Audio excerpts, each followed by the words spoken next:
intelligence doesn't always look the way people expect. It's not just grades, not just knowledge, not just logic. Two people can read the same book.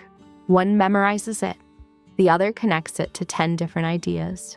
That difference is not education, it's processing depth. Sometimes intelligence hides in behavior, in micro habits, in reactions that seem insignificant, the kind of things people call weird, things most people ignore or try to suppress. But once you see them, you start recognizing a pattern across different situations. Because these habits don't just mean you think differently, they mean your brain processes more variables at the same time. And by the end of this video, you might realize something uncomfortable. Some of the behaviors you've been trying to fix are actually advantages used incorrectly. You talk to yourself, not occasionally, structurally. You explain ideas out loud as if you're teaching someone. You simulate arguments before they happen. You adjust your wording mid-sentence. This activates feedback loops. You hear your own logic. You catch inconsistencies. You refine your thoughts in real time. That's why many high performers verbalize thinking, because thinking silently is linear, but speaking creates iteration. You're not just thinking once, you're thinking in cycles. You've been told you overthink, but let's define what actually happens. You don't stop at the first answer. You generate alternatives, compare outcomes, estimate risks. Example, a simple message, we need to talk. Most people react emotionally. You analyze possibilities. Is it conflict? Is it feedback? Is it neutral? What context led to this? What timing suggests urgency? Your brain builds a probability tree. That's not weakness, that's simulation. The problem is not overthinking, it's lack of stopping rules. Without limits, your brain keeps generating scenarios. You get bored easily, but not randomly. You disengage after pattern recognition. In a job, once tasks become predictable, your performance drops. Not because you can't do it, because there is no new data. In conversations, when topics repeat, your attention fades. You already know the structure. In content, if the idea is obvious in the first 10 seconds, you skip it. Your brain optimizes for learning speed. Once learning stops, engagement stops. That's why you switch interest fast. You're not inconsistent. You're efficiency-driven. You prefer being alone, but not for emotional reasons only. It's functional. During interaction, your brain processes multiple layers: words, tone, body language, intent. This creates overload. After interaction, you need decompression. When alone, processing becomes focused. You revisit ideas without interruption. You complete unfinished thought chains. That's why clarity appears in isolation. Many people avoid being alone because silence exposes thoughts. You use it. You question everything. Automatically, not because you want to disagree, because your brain checks structure. When someone makes a claim, you evaluate. What is the evidence? What assumptions are hidden? Does this contradict previous data? This happens instantly. That's why you struggle with statements like, "That's just how it is." Your brain rejects incomplete logic. This creates tension. In school, you question teachers. At work, you challenge decisions. In conversations, you ask uncomfortable questions. People may interpret this as resistance, but it's actually accuracy seeking. Your mind is constantly active, not randomly, but in layers. Foreground thoughts, what you're doing right now, background processing, unresolved problems. Your brain keeps working even when you stop. That's why solutions appear later. In the shower, while walking, before sleep. The system never fully shuts down. Without control, this becomes anxiety. With control, it becomes insight generation. And here's where patterns become clearer. You replay past conversations, but not emotionally only. You analyze structure. What triggered that reaction? Where did tone shift? What caused tension?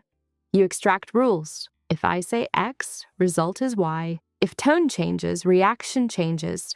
Over time, this builds predictive social models. You start reading people faster, but it comes with cost. You notice inconsistencies, fake reactions, hidden intentions. And once you see it, you can't ignore it. You feel out of place. Places with low cognitive stimulation, where conversations stay repetitive, where ideas don't evolve. Your brain expects depth. When it doesn't find it, it disconnects. This creates internal friction. You're physically present, but mentally disengaged. You feel more energized after deep one-on-one talks than after large social gatherings. Because depth feeds your brain, volume drains it. You also notice patterns faster than others. In behavior, you predict reactions before they happen. In systems, you see inefficiencies quickly. In content, you know where the idea is going early. This speed creates boredom. Because the process feels slow compared to your internal processing, you may interrupt people mentally, not out loud, but in your head, because you already reached the conclusion. This is not arrogance, it's processing speed mismatch. You connect unrelated ideas. A conversation triggers a memory that links to a concept that forms a new idea. Most people think linearly. You think associatively. This creates creativity, but also distraction, because one idea leads to another without clear stopping. You often feel mentally tired, even without physical effort, because thinking consumes energy. Constant analysis, constant simulation, constant pattern detection, that's workload. And if you don't manage it, it leads to burnout. Now here's something even more specific. You don't just think differently. You react differently under pressure. When something unexpected happens, your brain speeds up instead of freezing. You scan options quickly. You prioritize outcomes. You act based on probability. Later, you may overanalyze it, but in the moment, your processing accelerates. That's adaptive intelligence. You also notice small details others miss. A slight change in tone, a delayed response, a word choice that doesn't match context. These micro signals build a larger picture. That's why your intuition feels accurate. It's not guessing, it's compressed analysis. Another pattern, you don't just consume information, you restructure it. You hear an idea, break it apart, rebuild it in a simpler or more effective way. That's why you often think, there's a better way to do this. In systems, in workflows, in communication. And when you don't apply that, you feel frustration because inefficiency becomes visible to you. And here's one more pattern most people don't talk about. You don't fully trust first impressions, even your own. You double-check your conclusions. You revisit your opinions. You update your beliefs when new data appears. That flexibility is rare. Most people defend their first conclusion. You refine yours. That's why your thinking evolves faster. But it also means you rarely feel completely certain because you always see alternative perspectives. So if you've experienced this montage of patterns, this is not random behavior. This is a consistent cognitive profile. It doesn't automatically create success because without structure, overthinking becomes paralysis. Curiosity becomes distraction. The stick figure is sitting in a dark corner, looking at the world with a no icon. The orange thought bubble is dim. A prominent yellow arrow points from the no icon into the orange thought bubble. But with structure, it becomes strategy, learning speed, decision accuracy, creative output. The difference is control. When you set limits, thinking becomes focused. When you choose environments carefully, stimulation becomes productive. When you direct attention, ideas turn into execution. And once you recognize this, you stop mislabeling yourself. You stop saying, I have no discipline. You start saying, I need complexity and structure. You stop saying, I'm antisocial. You start saying, I filter interactions. You stop saying, I overthink. You start saying, I simulate and analyze. That shift changes behavior because identity drives action. If you think you're broken, you suppress your patterns. If you understand your patterns, you optimize them. And most people never reach that point. They try to reduce themselves to fit average environments. instead of building environments that match their processing level. So now the important question: which pattern is strongest for you?